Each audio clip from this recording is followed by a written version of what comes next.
สำบายดีพี่น้องเอฟซีทุกคนทุกท่านพอกันยามบ่ายๆพี่น้องบ่าย3 โมงแรงป่าเฮานะพี่น้องตะกี้หน้ามันมืดอันนั้นฝนตกเฮาเลยไล่ตะคองลงมาหน้ามันนี่ปลาดุกยังมีอยู่เด้อพี่น้องพอเห็นโตมันอยู่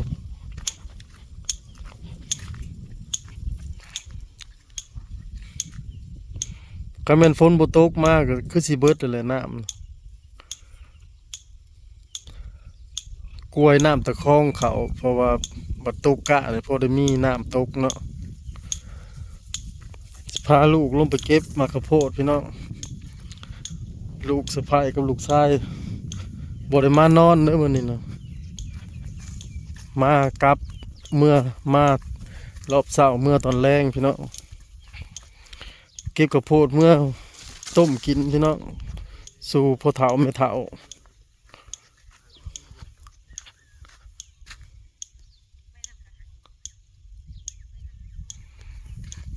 เมื่อตอนลูกตอนหลานเนาะ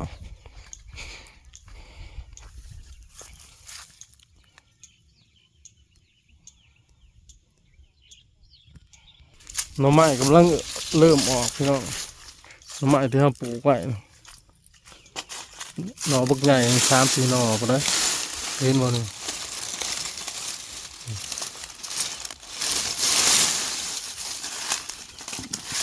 พี่น้องนี่พี่น้อง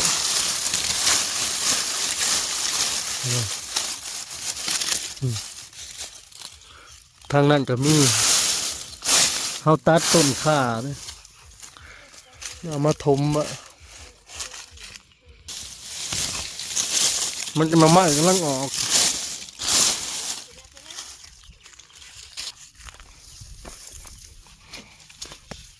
งัวมันเข้ามากินเห็นบ่มันบ่มีหดหนวดมันฝนตกใส่เลยหมากบากใหญ่เลยมีอยู่2 หมากต้นหนึ่งน่ะพบว่าคันเป็นฝนนั้นมาแต่เฮิงนี่ตัวนี้เขา3 หมากโอ้ย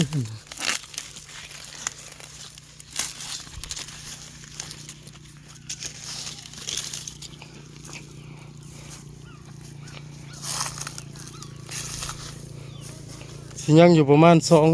200-300 พักผมจะบีบเอาโลด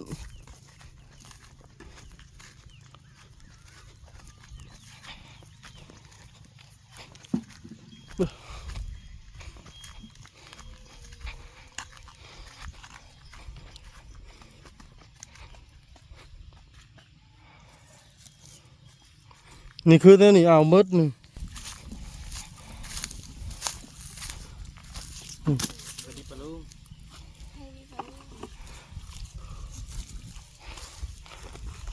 บ่เห็นนี่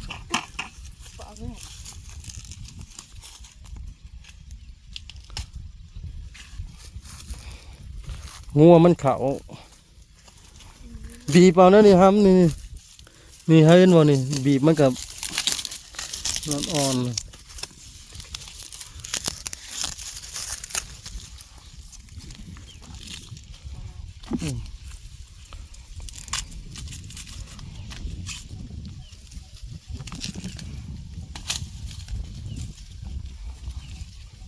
เขาเอาหมากมาแล้วก็ต้นมันสิเนี่ยมือเศร้าลงมาก็ตัดให้งัวพี่น้องซับกินมือละแถวให้ลุ่มละซับให้เบิดเลยเด้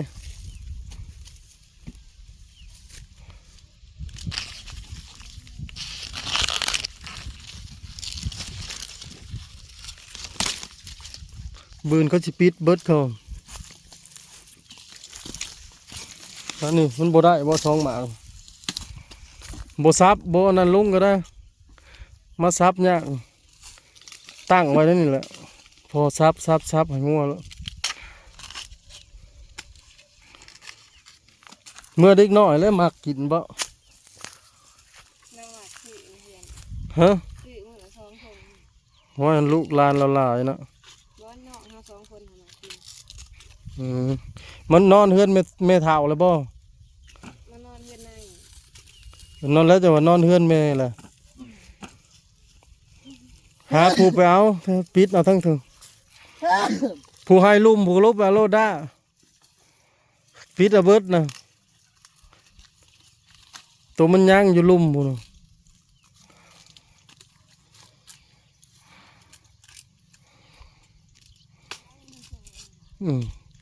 ปิดเอาเบิดนั่นแหละฮักเอาโลด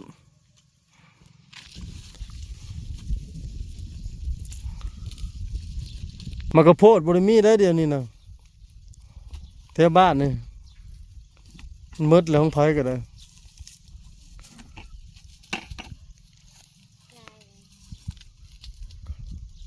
มันมีในมันอยู่บ่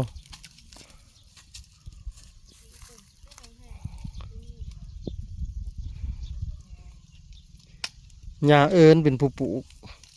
แขวห่างคือเล่าวแล้ว แค่กว่าที่ มีแถวนี้ห้ามเอาแล้วนี่แถวนี้ห้องต้น1 2 3หมากก็มีมันสิใหญ่นะได้เนาะบัดน้ำเขาผัดบ่พอบีบหัวมันหูจักแล้ว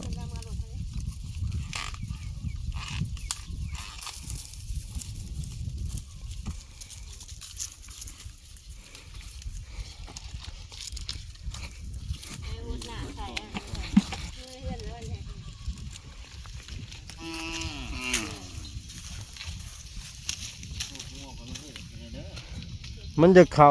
งัวจูนะมันเข่ามือละ7 8 เทื่อพูมันเขาผูกไว้บ่2 3 มื้อแล้วบ่เห็นแล้วกาไปอย่างเดียวหาบีบอันนี้ไปให้มันบอก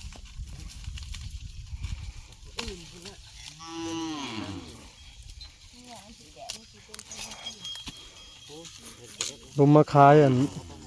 ขายไอติมเลยก็ขาเมื่อหันมาเอาหมากกระโพดเมื่อน้ำพี่น้อง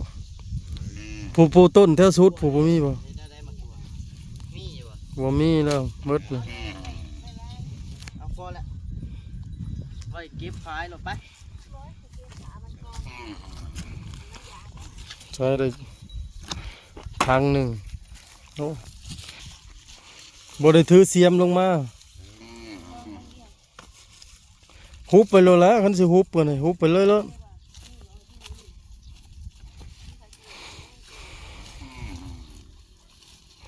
จะน้อยพ่อสิขึ้นไปเอาเสียมมาซับไปให้มันคันได้กินเลยก็เผาอยู่นี่แล้วได้ทางหนึ่งพี่น้องหมากแก่บุหมากแก่น้ำเลยกันหมากติ่มน้ำบุติ่มน้ำเอาเมื่อต้นไม่เถาพอเถาเพิ่นหมอก็มีน้องชายเด้มีน้องชายน้อย2 คนเพราะว่าเมียหมอน่ะเป็นลูกกกคือกับดีแท็กนั่นแหละพี่น้องแต่ผู้ชาย2 คนน่ะยังน้อยอยู่เขาก็พอได้ใช้ลงไปทานน้ำพอเถาแม่เถาเนาะเอาพื้นลงเต่าได้เต่าละ30 สอบน้อยนะพี่น้องก็ถือว่าเบาแห้งพอเถาไปแน่คือซุมเฮาก็คันลูกไผ่มากก็แม่เพิ่นก็เบาแห้งเพราะวันหนึ่งเขาเป่าไผ่เด้ล้างถ้วยล้างบ่วง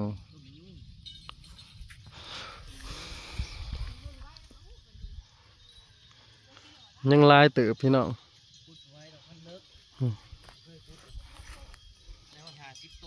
บืนว่าสิเก็บจนหมดเลยฝากอุดหนุนเด้อพี่น้อง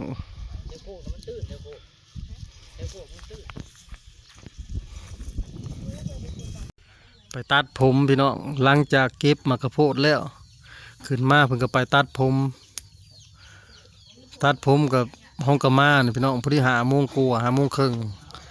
มากับปั้นเขาแล้วสิเมื่อมากระโพดก็ได้30 กว่าหมากพี่น้องกินเขาอยู่ ก็แล่มลงมาขายให้ป้าลุงน้องสาวสิกินฮอดอีกแล้วมันก็ลินกับแมวเลยงอมแงมงอมแงม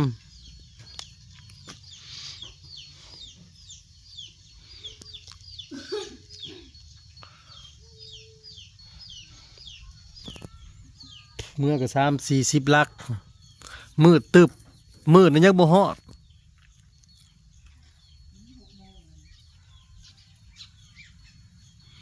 3 ติ๊กนะแม่นเมิดบ่เอ้าติ๊กสีฟ้าบ่แม่นติ๊กในเทียงบ่เฮ้ยมันคือกันแหละปลามาลุงตุงติ่งคันมาเมื่อบ่ได้ก็ไว้ติ๊กหนึงเถอะน่าจังมาเอามาจังเอาเมื่ออีก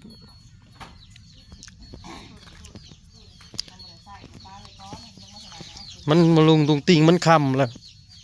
ปลาที่เลี้ยงผู้เอาไว้ตัวนี้ ปลาดิบน้อยนี่ตัวนี้หูไว้แล้ว ซื้อกล่องโฟมห้ามนะแม่ว่าคันไปหลอกขายนะมันสินั่น เด้ของแม่มึงอ่ะ กล่องโฟมห้ามแล้วก็ น่ะ สติ๊ก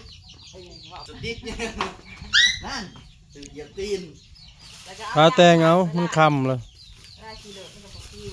คันสินอนอยู่พี่มื้อเพิ่นมีเวียก ใช้นะ โอ้ยบ่ได้แล้ว30 กว่าหน่วย เอาเดี๋ยวบ่เอาใส่ทั้งหน้าใส่ทั้งหน้านี่ ใส่กระสอบรถด้า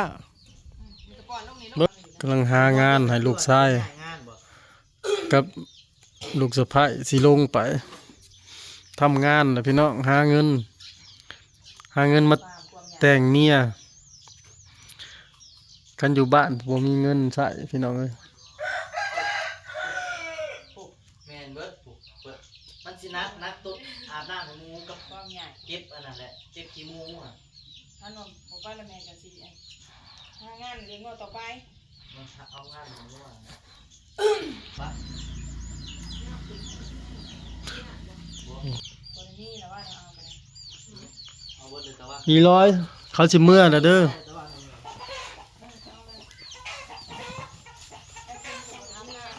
ชื่อประตูแล้วมาทอด เดี๋ยวหอดบ่10หมา สินในตู้น่ะมึงสู้เอาหมดแล้วบ่ นั่งวางน้ำอันนี้นั่งมากลายได้ ตอระบิดบ่ครับ เด้นี่ในเช้าน่ะ เอาบ่นัง เอาอยู่ก็เก็บอันนั้นไม่ทัน จุดนะลืมเอานางเมื่อในซะ เพิ่นเมื่อนอนอยู่เฮือนแม่เฒ่าบ่เฒ่าแล้ว เมื่อนอนอยู่นั่นแม่ย่า ดูมาอยู่เพื่อนในถามหน่อยจะเมื่อไหร่นั่นกินจะไปเก็บเอาเขาเลยนะสะอาดเลยนะทำอะไรเพื่อเมื่อยันทุ่มตัวเขาจะสูหอดบ้าน ไปขี่ไว้เลยเด้อบ่จักทั้งหน้าทั้งหลังโอ้ย ขี่เบิ่งเด้อเบิ่งแหวนทั้งล่างเด้อเขาเสียอะไรอยู่คุณออกนอกคนในเพื่อนดอกแต่เราแบบเราบอกคนเดียวมีเวลาสูง น้องแล้วกินฮอดอีกแล้ว ซื้อกล่องโฟมเด้อลูกเด้อจังบอกมาดุงตุ้งติ่งมานี่นะ ยินบ่ จกจก พ่อกับแม่น่ะ พูดลงไปนะจก หาเบิดทุกอย่างเลยจิหลอกจิหล่อยังมีหาเบิดบ้านนี่เมื่อ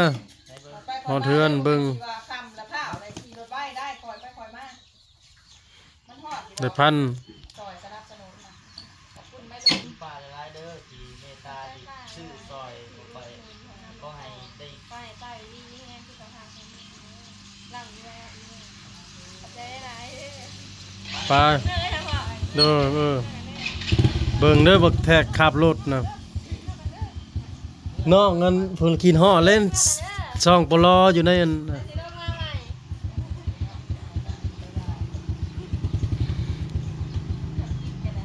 โอ้จักก็ยังกะยาได้เมื่อนำเก็บภาพไว้เพียงเท่านี้พี่น้องขอบคุณทุกกำลังใจที่เข้ามาเบิ่งมาชมขอบคุณทุกคอมเมนต์สบายดี ๆ